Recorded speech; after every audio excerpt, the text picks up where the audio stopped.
Support for WUWM podcast comes from Hop Harvest and Vine and Good Harvest Market in Pewaukee, part of One Destination, combining farm-to-table dining, local craft beers, and organic groceries under one roof. More at goodharvestmarket.com.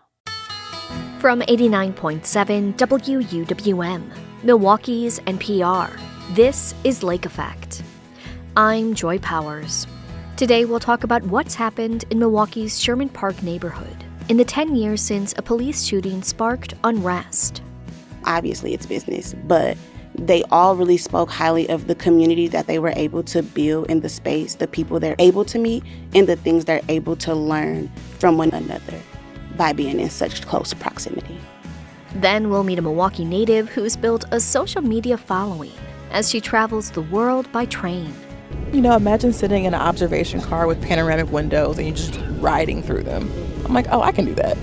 I can definitely buy some snacks and a book. Like, that's my vibe. And we'll visit Milwaukee's Silent Book Club. All of that is coming up on Lake Effect.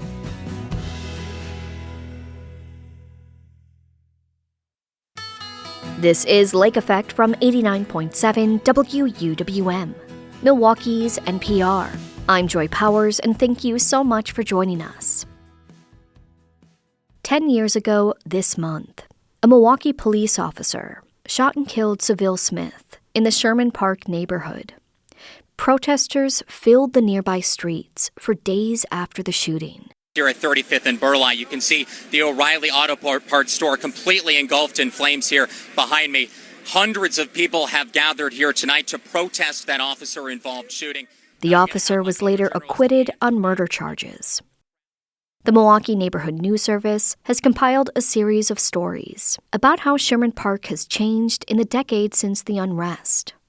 Lake Effect's Sam Woods sat down with two of the reporters on the project, beginning with criminal justice reporter Devin Blake. Blake's story examines what the economic and public safety data say about how the neighborhood has changed since 2016. So, Devin, in your analysis of these three census tracts in Sherman Park, you found that unemployment declined about 5% since 2016. But did that also mean that incomes and home ownership rates improved as unemployment improved? No, and see, that was the most interesting thing, or kind of the most compelling part of it, where as certain indicators went up, like educational attainment, the share of adults aged 25 and older holding at least a bachelor's degree increased from a little over 7% to almost 9%, and the employment rate declined from about 20% to about 16%. So you have these things that people tell you to do, and people say, like, this is how you become economically mobile. They have done these things, but it hasn't paid out in terms of stability, you know? So, like, at that same time, poverty rose across every age group, and just for seniors that were 65 and older, it almost tripled the poverty rate from about 16% to 33%. So another indicator of stability is home ownership, and you found that home ownership in Sherman Park also went down, which means there are more renters in the neighborhood. So with more people renting, what's happened to the price of rent?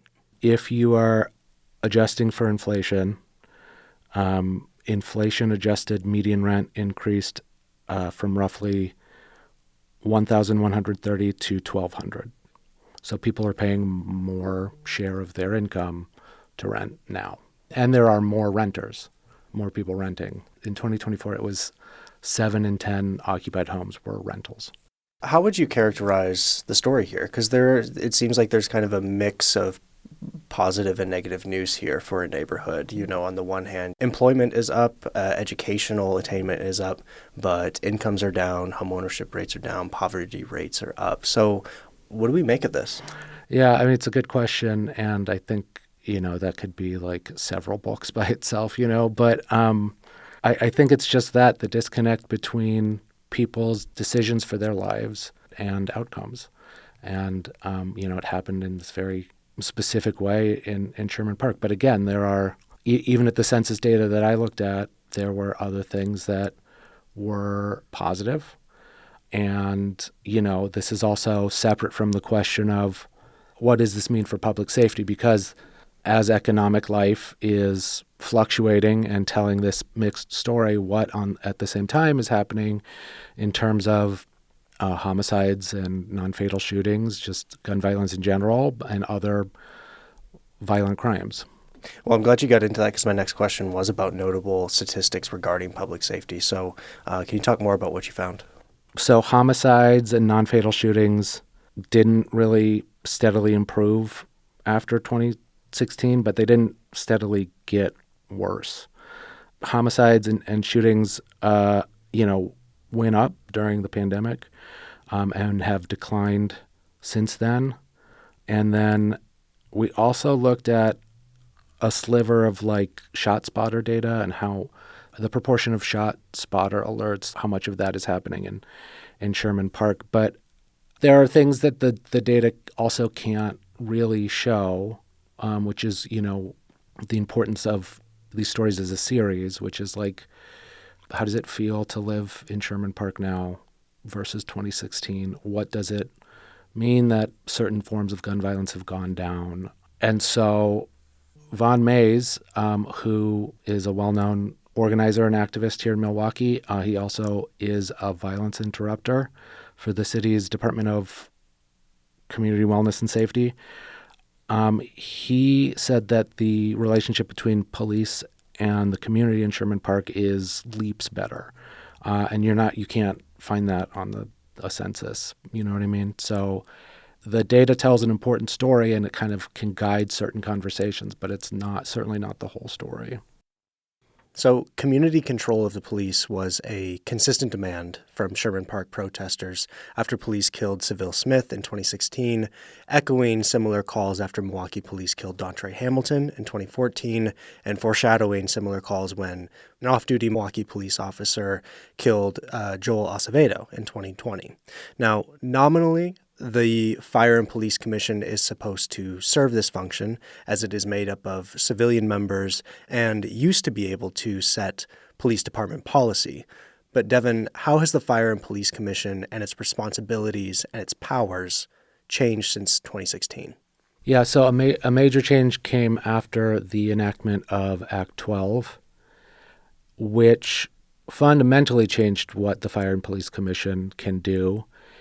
Before 2023, the Fire and Police Commission had a pretty rare power for a civilian body, which was they could create and modify police department policy.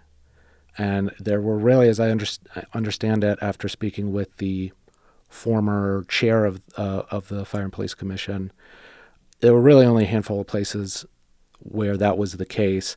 Since Act 12, it is no longer the case. The Fire and Police Commission can recommend, but it can't create policy. It can't modify policy.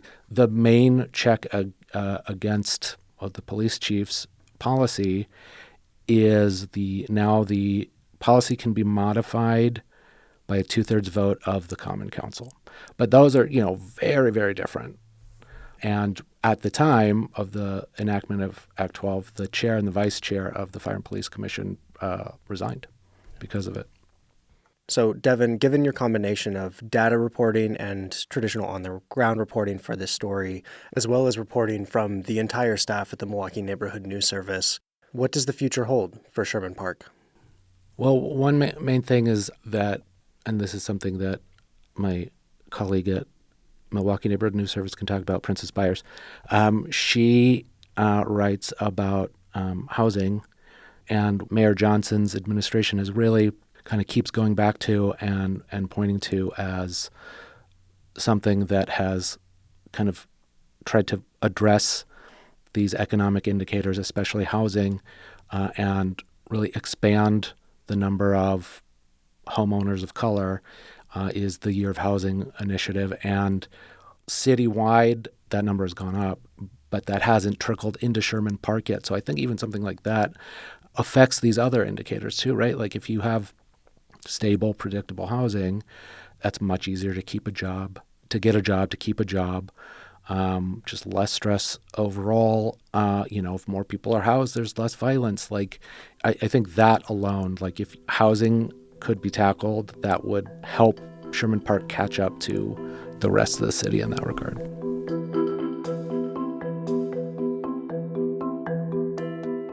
That was Milwaukee neighborhood news reporter Devin Blake speaking with Lake Effect's Sam Woods.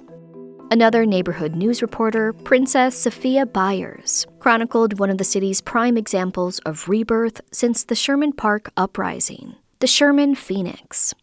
Today, the Sherman Phoenix is an incubator for new businesses. The bank that used to be there in 2016 was set ablaze during protests following the police killing of Seville Smith. Byers sat down with Lake Effect's Sam Woods to discuss what happened next.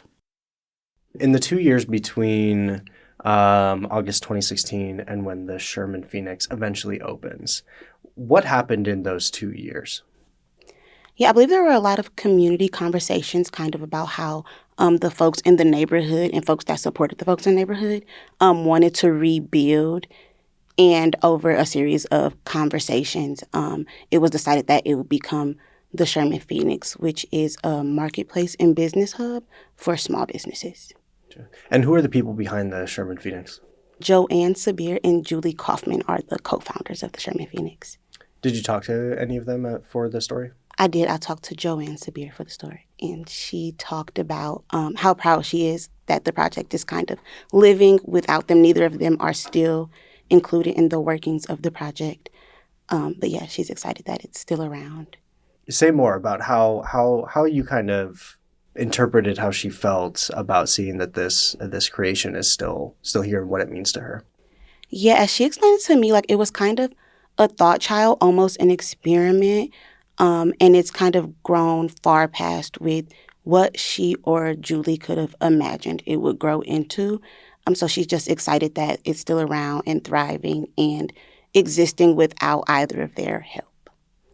Tell me about some of the businesses that got their start in the Sherman Phoenix.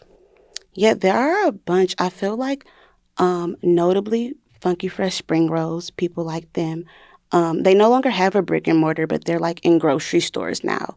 But they were initially a restaurant inside of the Sherman Phoenix. The Classic Shop is a clothing brand that started inside of the Sherman Phoenix. Honeybee Sage is a tea shop and wellness apothecary that started inside of the Sherman Phoenix. So there's been a few to come out. Were you able to talk to any of these businesses, their owners, their founders? Yeah, I talked to Miss Adidra Greer with Confectionately Yours, who got their start inside of the Sherman Phoenix. They weren't a business prior to the Sherman Phoenix opening. So that was their first spot. And now she has left the Sherman Phoenix and has a business on MLK Drive. And what did that mean to her to have a space to incubate and then eventually kind of move out of the household, so to speak? Yeah, as she explained it to me, it was really good for her as a beginner business to be able to be in community with so many other business owners and learn from them, and just to have the space to start and people to frequent her business. And she says she learned about, some of the hard parts of being a business owner because COVID did hit while she was inside of the Sherman Phoenix. But yeah, she said it was great learning from other business owners and just getting to be a part of community. And that way she does still support like the Sherman Phoenix and all that it does. I guess it's important to note that we spoke in the middle of a very busy day. So she was up and down.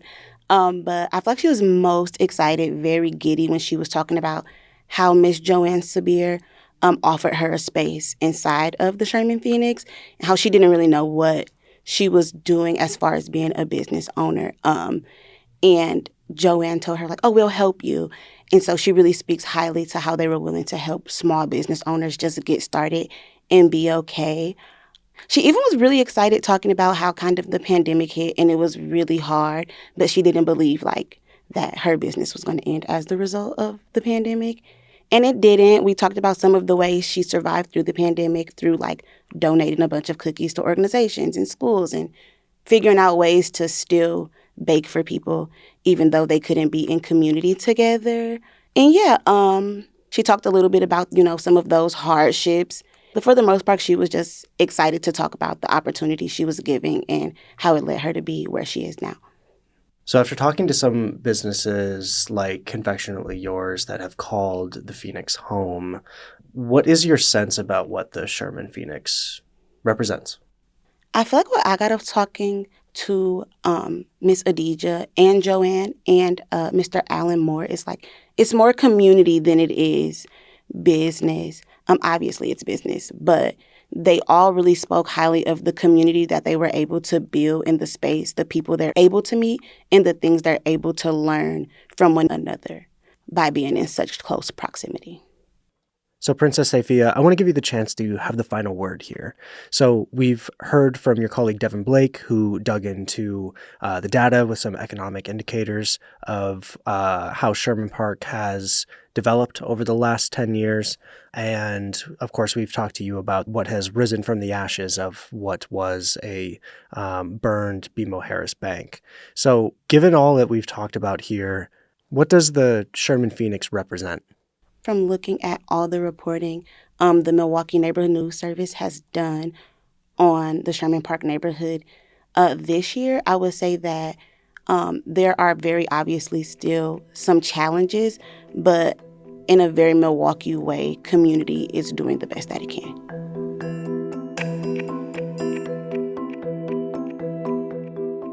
That was Princess Sophia Byers, housing and basic needs reporter for the Milwaukee Neighborhood News Service.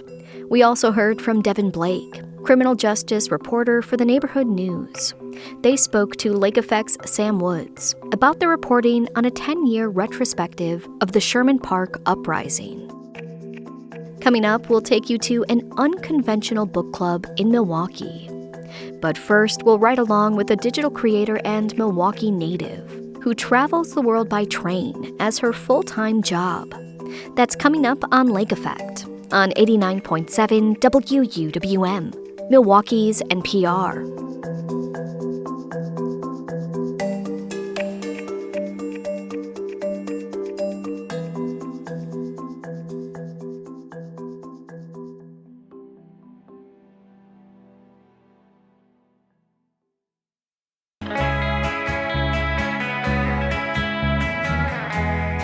You're listening to Lake Effect on 89.7 WUWM. I'm Joy Powers. Milwaukee native Sojourner White has been a full-time train travel content creator for a year and a half. She's taken the train around New York, Colorado, and Alaska, and on international trips in places like Italy and India. And often she's traveling solo. White shares what she sees and learns on social media, including what others should know about traveling long distances by train. WUWM's race and ethnicity reporter Taryn Powell rode along with White on the Amtrak to Chicago to learn about her experiences so far. So, what's been your best trip so far and maybe the not so best? I say anytime the train gets canceled or something happens, I would say actually my not so best, especially my first long distance train ride. I went from Chicago to Emeryville on the California Zephyr, which is the most scenic train ride on Amtrak because you go through the Rocky Mountains and it's beautiful. It's beautiful. However, my first long distance train ride that I booked on a whim in 2021 when I didn't know much about trains at all, I got delayed for 7 hours on the last day, and that was not fun. Thankfully, I had a roomette, which for those who don't know, the sleeper cars are on the longer distance train ride, so you can get a room and includes food and you get access to the shower and all that stuff, which is great. But for extra 7 hours, not so much. It was already 52 hours, so it ended up being closer to 60. So that was not fun, but ironically, it sparked my love of train travel, so something had to go right for it to work. But I will say I went to bed and woke up and we were still in the same spot. I was like, okay, well, this is not what I envisioned. So that was probably the most delayed train I've ever had. But my favorite train trip, that's really hard. Oh, that's really hard. I did love going to India this year. That was really cool because we took the trains all around northern India and then we ended it at the Taj Mahal. So kind of and it was 13 days. So we kind of built up to, okay, we're going to Taj Mahal, and then you get there in a sari. And it's a really beautiful experience. It's probably internationally, it's probably one of my favorite train trips I've done domestically. I do love the California Zephyr. It is very beautiful, but I took the train from New York to Montreal at the end of last year, and the most scenic part of it is one, taken in the fall because the leaves change, but it's primarily through upstate New York, so that's where you see the most fall foliage. But I had a blast. I mean, I went to like a bagel making class in Montreal. I love to eat, and I love to make my food, so I love finding those things to do off the train. I know that you're showing people that like train travel, just like all the possibilities with it.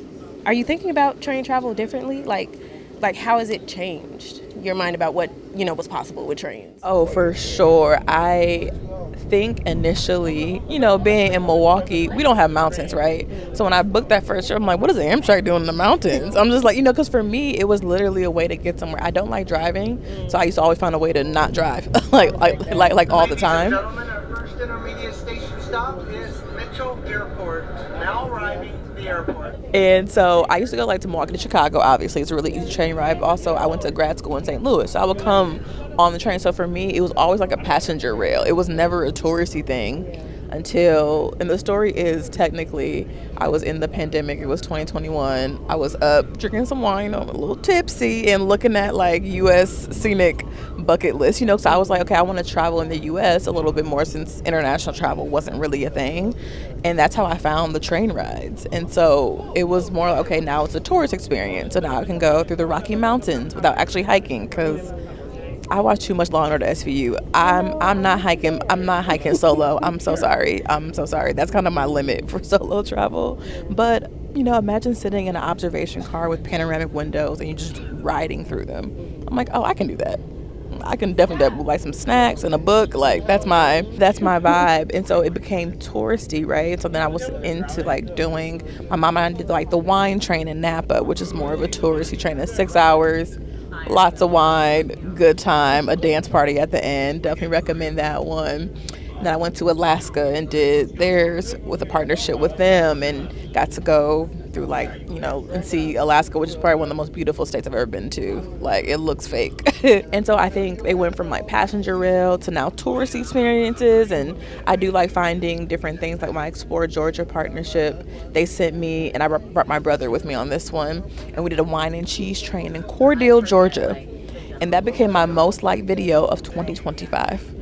Right, and so it became a touristy thing. And I think now I'm kind of in this, yes, it's still touristy, but now I'm in this next era of trains aren't just transportation. They're also not just tourism, but they teach you about the history and culture of a place at the same time. So for me now, I definitely see trains obviously as a means of transportation, but I've learned so much about the U.S. and also other countries by riding the trains. My godmother, who passed away shortly after in 2024, but I learned that her father was a waiter on the train. And so then I got into the history of the Pullman porters and learning about the Black history behind train travel and how we made it a luxury experience because they were the Pullman porters and maids were serving people on the train and all that stuff. And that put me down a rabbit hole because my dad is a U.S. history teacher. So I also like history because I've been getting unsolicited history lessons for 30 years. So it kind of makes you interested in them yourself. But I just kept learning about how trains really did shape the U.S. and kind of where Black folks ended up. I'm from Milwaukee. My mom is from Pittsburgh. My dad's from St. Louis. But on my mom's side, they're from Alabama, and my dad's side's from Mississippi. So you kind of go up, and a lot of that was by train. That's how people migrated during the Great Migration. And so it broadened my understanding of U.S. history in a different vehicle, literally to understand why there are Black folks in Milwaukee, why there are Black folks in Chicago and Detroit. And it being a Black Midwesterner is a very unique experience, I think, and a lot of folks don't really understand the Midwest, in my personal opinion. They kind of don't fully understand how it works, and they're like, what do you mean there are Black folks in Omaha? I mean, there are black folks in Wisconsin. Like, they're always surprised. I'm just like, open a book, but a lot of people don't know that history. And so being on the trains, I'm not only reading about it, as I'm riding the trains, but also experiencing, like, oh, this is how folks, got around. I was just in California, and I went to the big museum, it was like the California Railroad Museum, and was learning about how Chinese immigrants and laborers built that railroad, and they didn't get acknowledgement until like 2019. Just seeing that intertwined with the Black history and it being built on indigenous land. Like, there's just so much that kind of has gone into it that's made it feel like a sociology project sometimes, and like more like cultural tourism and not just like rail travel, especially in the U.S. So we made a little jokey joke, or you made a little jokey joke about, like, I'm not hiking solo, too much Law and Order. I feel you on that. But, so yes, you are a Black woman traveling solo to a lot of faraway lands. So how do you, I guess, like, do you have, like, a safety plan mapped out? Like, how do you just make that work and ensure your safety? Yeah, I think safety for me is a mix of common sense and discernment, honey. It's like, if I wouldn't do it at home, I probably shouldn't be doing it in someone else's country, like, and there are things you do for the plot, like meet a cute guy, like, can I give you a tour? I'm like, okay, cool. Like, I'm not gonna say no, like, you're right. I probably wouldn't necessarily do that at home, but when you're kind of abroad, it's a little different sometimes. But I'm definitely texting like 3 homegirls, like, hey, hear what he looked like, just in case. So that's kind of part of it. But really, it's about, you really have to trust your gut when you're traveling. Like, you can get all the tools in the world. I know people like those door alarms that go under your hotel room and stuff, which I think are really great tools to have. But if you have a bad feeling, you need to trust that bad feeling and be like, nah, I'm not doing it. When I'm in Ubers, I'll share I'll share my ride with a friend so they kind of know, where I'm going. What else to do for safety? Like, a lot of it is just like, if you get a bad feeling, skedaddle. I'm really great at lying as well, unfortunately. But like not like major lies. Like, oh, do you have a boyfriend? Mm-hmm. The lies that get you out of exactly, the lies that help you protect yourself, because there is a little bit of lying involved when solo traveling. But I think on trains like Amtrak in particular, when you're in the sleeper cars, which are really nice, why I think they are worth the investment, because they're not cheap. But if you are doing a multi-day ride, you have a dedicated attendant who is low-key looking out for you on the ride. So like, if you don't show up to a meal, they're like, where is she? What's happening? It's gonna raise a few red flags. But being a Black girl from Milwaukee, I just use the tips I grew up with as far as like, navigating the city. I take that with me when I go abroad. So let's talk a little bit more about like tips and tricks. You talked about like the roomettes on trains being the best options. Like, what are the other things that you look for when it comes to like booking your trip? Yes, on Amtrak in particular, there's a part of their website that's amtrak.com/routes.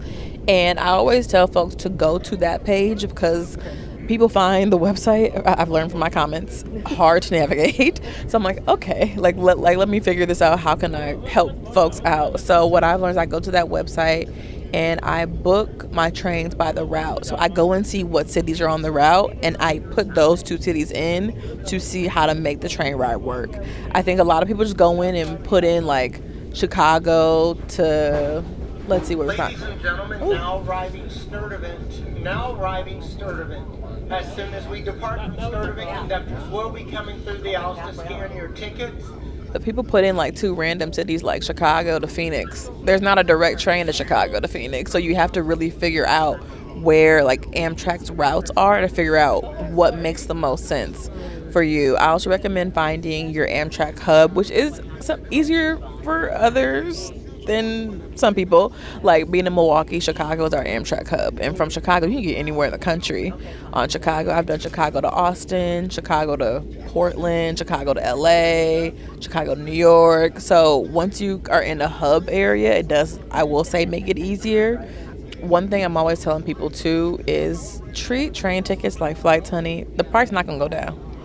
The price not going down, beloved. Like, don't wait until the day before to think that you're gonna get like a $10 train ticket, baby. No, they use dynamic pricing. The only place where the train tickets I don't see them change a lot, like Milwaukee to Chicago generally doesn't change that much. But I heard like in the Northeast Corridor or the Neck, which is like Amtrak's most popular and well-connected route on the East Coast, so like New York, DC, Philly, like Baltimore, all of those train stations, they have dynamic pricing. So the closer you get, the more expensive it's going to be. So if you're traveling over there, do not wait till the day before, because you are not going to get a cheap ticket. I'm so sorry. Like, it's just not happening. So keep that in mind. I normally book my tickets like a few months in advance, just because, like, again, like flights, you don't wait until the day before to book a flight. You'll be paying a lot of money. So do like 3 months in advance just to see, especially if you're going during a holiday time. Like, I went to New York to Niagara Falls during 4th of July one year, and that train was packed. It was full. It was a lot of people. So you want to make sure that you are planning enough ahead of time, and then budgeting too. Like, I talk about the roomettes, and they are pricey. Like, it can be $500, $600, $800, $1,000. Like, they are pricey one-way experiences, and I say do it once. You don't have to do it all the time. I'm on the train because it's part of my job, but I think figuring out what makes sense for you, and if you're like, okay, I can't pay for the entire Chicago to Emeryville, California route going through the Rocky Mountains on the California Zephyr. The most scenic part is technically in Denver. So you can do Denver to Glenwood Springs, which is only a day on the train, like 6 hours. So say you fly into Denver, you take the train to Glenwood Springs, you hang out there, and you take the train back. You spend a lot less money than you would taking the train all the way there, and you save time. So you really have to figure out how to maneuver the system, because it's not as straightforward. And so you have to figure out, okay, what makes sense for me, my budget, my time, because I know a lot of people in the U.S. we're not known for our PTO and our vacation time. So figuring out, okay, if I can't take the full route, what if I just take this little part of the route? Or say you're going to LA for some reason.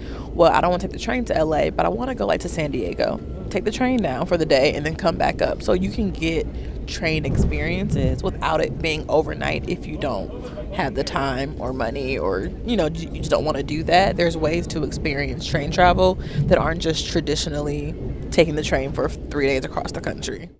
You're listening to Lake Effect on 89.7 WUWM. I'm Joy Powers. We've been hearing from Sojourner White, a digital creator and Milwaukee native, whose full-time job is traveling by train and documenting it on social media. WUWM's race and ethnicity reporter Taryn Powell talked to White on an Amtrak ride to Chicago. Here's more of their conversation, including a preview of the Black Travel Summit, which will be hosted in Milwaukee this year. Let's talk the Black Travel Summit. So that is coming to Milwaukee in mid-October. And so this is, a global travel platform coming to Milwaukee, and you are part of that. Tell me more. Yeah, so the Black Travel Summit is coming from October 15th to the 18th, and I went to my first one last year. It was their first one out of the country. It was in Brazil, which was very fun. Lots of Black history, learned a lot about Afro-Brazilian culture, and this year they're kind of doing an alternating international domestic situation. So they'll be in Milwaukee.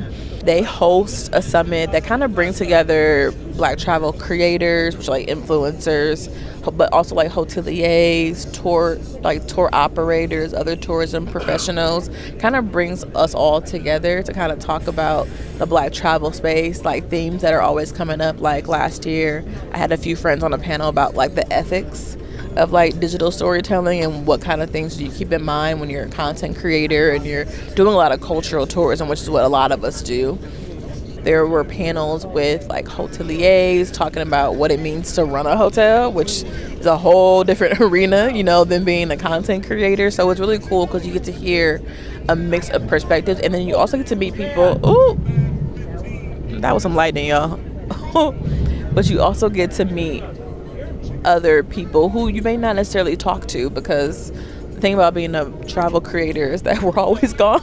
So it's one of the few events where we can all come together and kind of learn from each other. And then if you're just interested in Black travel or just the travel space, you can also attend. They have different ticket prices and tiers for folks based on their interests to kind of come in and see what folks are doing. And I'm creating a Black food tour for Milwaukee. So I'm in the process of putting that together and showcasing that at the summit as one of the tour options, because they have these Black AF tours every year. And so it's talking about like food, history, culture, those kind of experiences, and different trips to other places around Milwaukee too, which is really cool. Because again, not a lot of folks know much about the Midwest, especially in the tourism space. It's very surprising to me. Like when I say I'm from Milwaukee, they're like, really? I don't know anything about Milwaukee. I didn't know they have Black people, So it's really pivotal for summit like this to come to the city, because we're Black, we here, we like to travel and experience all those things, and it is that nice convening space to also showcase the businesses in the city too that are Black owned and what they're doing as well. Is there anything like that you want to share, maybe a question I didn't ask, just about this experience? Yeah, I just think one thing I've learned when you asked earlier about like how have I changed through train travel, like it's changed my understanding of like what freedom of movement actually is, especially for Black people. Like our freedom of movement has been restricted a lot. That's why they had like the Green Book, which showed you all the safe places where you could stay for like hotels as a Black traveler, and restaurants and whatnot. And I think over time we have created mechanisms to be safe. That's why I talk about Black travel a bit more than I used to in Black history, because folks were like, hey girl, love to see you on the train, but like what do you do when you go off? I'm like, well, I find Black owned restaurants, music, like art shows and museums, and I eat and walk around, and I experience nature. And so I think showing the multitudes of like what Black travel can be, like yes, Black travel can be luxurious in, I don't know, a villa in Bali, right?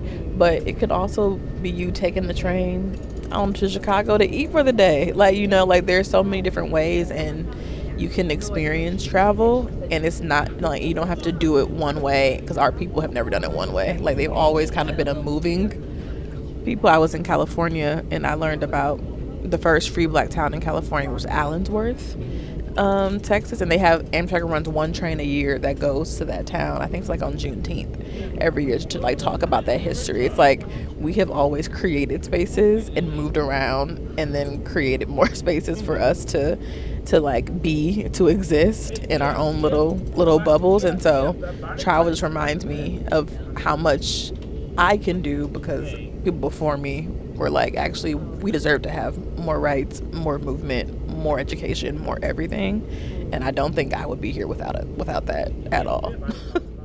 Is there like a most interesting kind of person or people that you've come across? Oh, that's a good question. I talk to a lot of strangers nowadays. I do. I would say I always meet, because I will say, being a Black girl, I have purple hair right now. Being a Black girl with purple hair is a great conversation starter who's traveling solo. I'm also wearing pink shoes. People are like, girl, what are you doing? Like, what are you? Very colorful. I love my colors. And so I always meet like older white couples who are like, now, baby, what are you doing on the train? Because the demographic for train travel for like long distance trains is like older folks. And so a lot of my audience is actually older as well on social media. But you just meet the most quirky people on the train. I met like one lady who lived in Montana and would just take this train whenever she felt like it through Glacier. I met a couple from California, my first train ride. One was like a teacher. I think they're both like teachers in their own right, but we were talking for hours on the train. I met like a community activist last week from California who was just like, you live in Wisconsin, do you own a snowsuit? So like, they were just like, they're like, what do you do in the winter? Do you go outside? I said, well, if it's negative 15 wind chill, no, I don't. So, you kind of meet people on a lot of the trains too. You'll have like the Amish and Mennonite communities. They generally aren't super talkative, but they just be on the train with their families, kicking it, hanging out, and they look at me like, okay, girl, who are you? Now I have a camera, and now it's obvious I'm a creator, so that's always like a conversation starter. You have to be willing to go with the flow. Yeah. Sometimes you have to let go, and the train travel is a great way to learn how to let go, because the train can stop and you stuck there. Yeah. you know, like, you know, bring your snacks and everything. But it just teaches you, you know, how to appreciate your own company, and also how to realize you aren't hardly ever in control, actually, though. Like, you know, it's there's some personal development too, I think, that goes with riding the train and just being able to sit with yourself for that long. So what are some of the train meals? Like what's on the menu? Okay, so train food, you know, varies. It does vary. I will say Amtrak, I don't know what they put in their butter cake. So I had gooey butter cake. I think it's technically from like St. Louis, like that's where it comes from. But that's the one dessert everyone agrees on. Like that is their best dessert, is their butter cake. They have like this really super chocolatey cake too. I like sweets. I like dessert. So I do eat my dessert first, for sure, when I'm on the train. Like I'm like, yeah, bring me that brownie. Put that right here. So, you know, that's the desserts. So when you're in the sleeper train and you have the dining car, you do get like breakfast. They have like oatmeal, they have French toast, they have like omelets, and they have like salads. And then dinner, people love the steak. I don't eat beef. People be tearing that steak up on the train. I don't know what they put in it, but they do that. I've had like tortellini on the train. So, you know, it's a little bit of everything. Are you like, just because I also just don't know of other like train travel creators, are you like a pioneer in the field? That's such a crazy question to say yes to. I want you to know that, and it makes me very uncomfortable. But I will have to say, you know, I won an award last year from the Women in Travel Summit. They have the Bessie Awards. I won Trailblazer Award for 2025. So I can't not lie and say, I can't sit here and be like, nah. But, you know, when people, I'm out and they're like, that's the train travel girl. They're like, excuse me, do you ride the trains? And, you know, it's wild because of all the things to be known for. To be known with, you know, it's really the hair too. They're like, I saw your hair and I knew that was you, you know. And so, which was not a branded thing. Like, I just like colorful hair, and it became part of the exactly. You know, I do have a wig. Her name is Donna Solstice, and I do be having her on. So you might be seeing me with her, but you know, I mean, I get DMs all the time, or like I had no idea that I could take the train. Like it just never crossed my mind, and now I've been on this train and that train, and you know, it's a, you know, people are always like, what's the difference between an influencer and a content creator? That's like a big question. And for a long time, I like rejected influencer. I'm like, I'm not an influencer. Like, I don't influence people. And I'm like, actually you do. Like the content you create influence people to like not just train travel, to think differently. You know, even with like some of the other more cultural thing, like the guides or the cultural tourism, you know, talking about like women in India, and like we work with like a pink rickshaw company, because rickshaw drivers in India are normally men, you know, but this one is only women. They're like, I had no idea this was a thing, you know. And so it's like, yeah, you know, I am changing the way that people think about things, which is kind of wild in this environment, you know, because getting adults to change their mind is hard. You know, it's very hard. But then people are just like, yeah, you know, I am gonna take the train. Like, yeah, I am gonna do this. You know, and actually, I get a lot of things from primarily older Black women who either are widowed or like recently separated or kind of on their own. They're like, you know, all my life I've been taking care of people. Like, all my life I have just been worried about other folks. She's like, I saw your video, and I said, you know what, I think I could ride a train. And they'll like tell me about their train ride. Now I'm crying, like, mind you, in my bed or on the train or in the airport, like like just like bawling because somebody DM'd me like you know, about their experience. So I fight it, but I think at this point I can't. I think I have to be a pioneer of people being curious and unafraid to learn a new thing, a new way of life.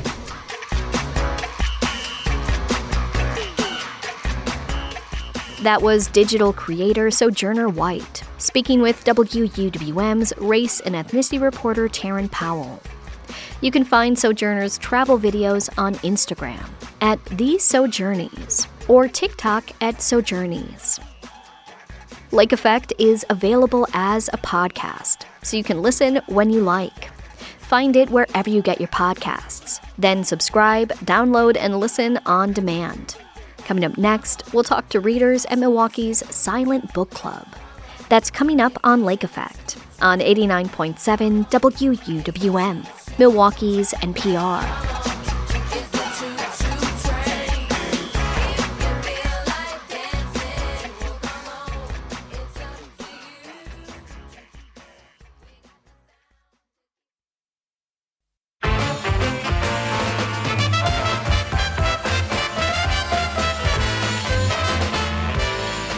This is Lake Effect on 89.7 WUWM. I'm Joy Powers. Silent book clubs are popping up all over the world, including right here in Milwaukee.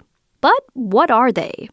WUWM's Excret Nunez and Mayan Silver stopped by a silent book club in Bayview to find out. Walk into Component Brewing Company on a weeknight, and you'll hear the sounds of a typical bar. The bartender is slinging snifters filled with IPAs and lagers to people sitting around and talking on tall orange bar stools. Garage punk lilts in the background. But look a little closer and you'll see a smattering of others silently reading, spaced around the room. Some have their eyes buried in ebooks, others are looking at paperbacks or hardcovers. Many of them are strangers, and they're each reading something different. What am I reading? I'm reading Moby Dick. I'm reading Parable of the Talents. Tim Sense and Jacob Anderson are sitting at the same long wooden table. They're here for Silent Book Club, and they're trying to figure out whether they've met before. Were you reading the Silmarillion last time? Yeah. All right, so yeah, we did. I thought so. Yeah, we did meet the first time I came. We met, yeah. A silent book club gives readers a chance to be social, but it unfolds a bit differently than in a traditional book club. First of all, you don't have to read the same book. Silent Book Club also happens in a public place instead of someone's home. Think coffee shop or bar. The first hour usually involves some on-scene solo reading of a book of your choosing. The second part of the night is when you vibe with other readers. Here's book club goer Tim Sense. Well, we generally, and this isn't really structured, it's just kind of how it happens, we generally sort of just ask each other, what are you reading? And we present a book, and generally people kind of chime in if they've heard of it or if they've read it. The whole meeting usually lasts about 2 hours and takes place once a month, usually on Tuesdays at various locations. And you can join in on any or all of it, says Meredith Klusman, the curator of Milwaukee's Silent Book Club chapter. This takes that pressure away and allows people the freedom to come and read the whole time, and nobody's going to bat an eye at you. You can come and read for 5 minutes and then be like, I'm not feeling it today, I just want to hang out and talk, and people will absolutely dive into that too. Because the core, for me at least, is to create those connections, especially as a transplant to Milwaukee. That's really what drove me to want to do it in the first place. Klusman's Milwaukee chapter isn't alone. Silent book clubs are popping up everywhere. According to the Silent Book Club website, there are over 1,400 chapters in 54 countries. Klusman says she got the idea from TikTok and started Milwaukee's first chapter in the summer of 2023. I asked her about how popular it's become. I saw the Facebook page. Almost 900 people. I don't promote it at all. I made the page and I sent it to my 5 cousins that live in Milwaukee and was like, all right. And I'm assuming that other people saw the social media posts that I saw on TikTok or whatever and were like, hey, let's check it out. Anderson, one of the readers who showed up tonight, says he appreciates turning reading from something you do by yourself to something social. People who are willing to go and read a book in public silently are usually like-minded people, so. He also says he just likes to experience new things. Sometimes days can blend together. They don't when I do a silent book club day. As the first hour of reading winds down, more people join Anderson, Sense, and Klusman at the table to discuss their books. One person is reading Sherlock Holmes, which sparks some conversation. A symbolized language and figure out. Wow. The answer to the mystery is actually in the reading. If you can decode. That's what I remember. I don't know, maybe. Klusman, the organizer, says the community aspect of the club is important to her, especially during the times we're living in. I feel like the world can be a very divisive place, especially within the last couple of years. I feel like as much as we try to move with empathy and embrace uniqueness and diversity, that's very clearly not the MO of everybody in the world. So it's really important to me to foster an environment that's inclusive of everyone. Thankfully, to no one's surprise, readers make wonderful customers. Component Brewing bartender Casey Sams is all for normalizing reading at a bar, or in any public place, really. And he has something to say to anyone who thinks it may be weird to do so. First of all, book readers are not weirdos. Let's make sure we let everyone know that. But yes, I agree with having the community part, because how I might interpret what I'm reading could be totally different than what you're interpreting. You know, you get some good conversations and maybe you learn something new. We're going to start in about 10 minutes. If you haven't already, come on up for it. As the vibe at Component Brewing Company shifts from punk rock silent reading to its themed trivia night, Klussman starts thinking about the next silent book club meeting. She says anyone is welcome to come turn the page with them or with the second chapter of the club that recently opened up in the Milwaukee area. It's a moment to drink, read, and be social.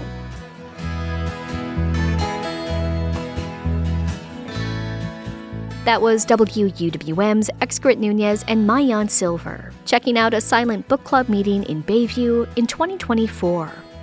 And that wraps up today's show. I'm Joy Powers. If you missed any of Lake Effect this week, you can find all of our conversations at WUWM.com. If you'd like to take the show on the go, you can download the Lake Effect podcast wherever you get your podcasts. Tomorrow on Lake Effect, we'll talk to a Milwaukee teacher's aide who's fighting against being deported to El Salvador. Thanks so much for joining us right here on listener-supported 89.7 WUWM, Milwaukee's NPR.